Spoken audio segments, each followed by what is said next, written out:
Hospital की है। इस हॉस्पिटल में बहुत सी अफवाहें सुनने में आ रही हैं। इन अफवाहों के अनुसार यह जगह भूतिया है। कहा जाता है कि हॉस्पिटल के वॉशरूम और कॉरिडोर में रात के समय जाना सही नहीं है। गीता नाम की एक नर्स हाल ही में हॉस्पिटल में ज्वाइन की थी। वह रात को हॉस्पिटल में एक ही मरीज की देखभाल कर रही थी। तभी अचानक कॉरिडोर से किसी के रोने की आवाज़ आई। उसने सोचा, इतनी रात को कौन रो रहा है। वह जल्दी से कॉरिडोर में जाकर देखी। रोने की आवाज़ तो आ रही थी, पर वहाँ कोई दिखाई नहीं दे रहा था। उसे यह सब अजीब लग रहा था। वह जहाँ से रोने की आवाज़ आ रही थी उस ओर गई, पर वहाँ भी कोई नहीं था और अब रोने की आवाज़ और भी ज़्यादा आ रही थी। जब वह वापस मरीज के पास आ रही थी, उसे एहसास हुआ कि कोई उसके पीछे है। फिर कॉरिडोर की लाइटें चमकने लगी। उसके बाद सामने की लाइट बंद हो गई। उसे महसूस हुआ कि यहाँ कुछ तो हो रहा है।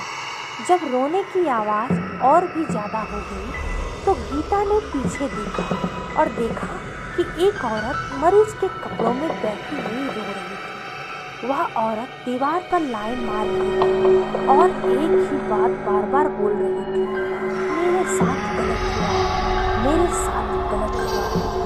यह सब सुनकर गीता डर के मारे बर्फ की तरह जम गई। वह वहाँ से हिल भी नहीं पा रही थी। बस एक ही चीज उसके दिमाग में चल रही थी कि यह क्या हो रहा है, यह औरत कौन है और यहाँ पर बैठी रो रही है। जब गीता ने उस मरीज की ओर देखा तो देखा कि उस मरीज का शरीर के नीचे वाला हिस्सा पूरा खून से भरा हुआ है। वह औरत अचानक से खड़ी होकर गीता की ओर देखने लगी तो गीता के होश उड़ गए। उस औरत के हाथों में एक बच्चा भी था।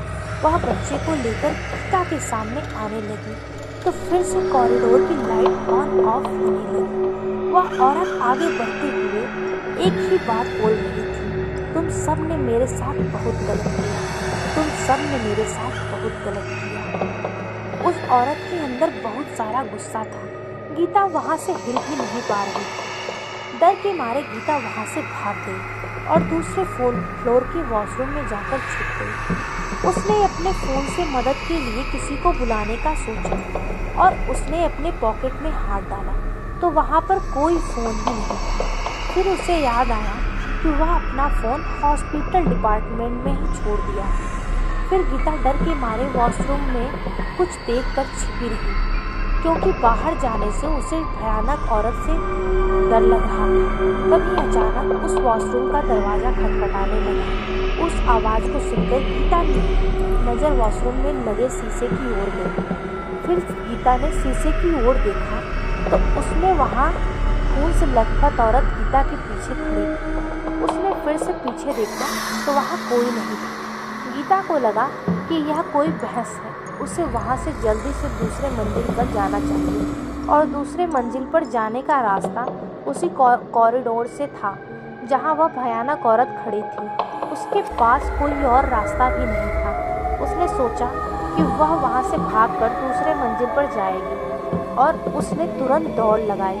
फिर कॉरिडोर में किसी चीज़ से उसका पैर टकराया और वह नीचे गिर गई। जब उसने देखा कि उसके किससे टकराया तो उसका शरीर ठंडा पड़ गया।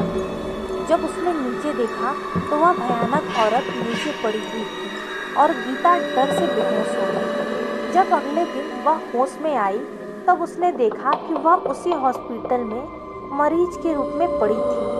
वहाँ कुछ नर्स उसके साथ बैठी थी।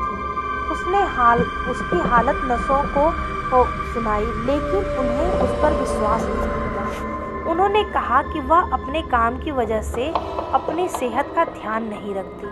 अगले दिन जब गीता अकेली थी तो एक बूढ़ी नर्स आई और उसने कहा कि वह गीता की बातों पर विश्वास करती है।